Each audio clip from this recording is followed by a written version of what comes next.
today's video, we will be making vegan shortbread cookies. They are really easy and simple to make.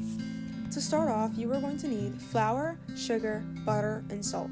We use maple sugar, and the reason why is in the description below. You will also need a bowl, a spoon, cookie cutters, and a rolling pin. Start off by pouring 2 cups of flour into your bowl. Next, add a half teaspoon of salt. Now add half cup of sugar. Go ahead and incorporate that with your spoon. Now add 1 cup of butter. Now with your spoon, combine your flour and your butter together. Once your dough is formed, flour your surface. Now get your rolling pin and roll out your dough about ½ an inch thick.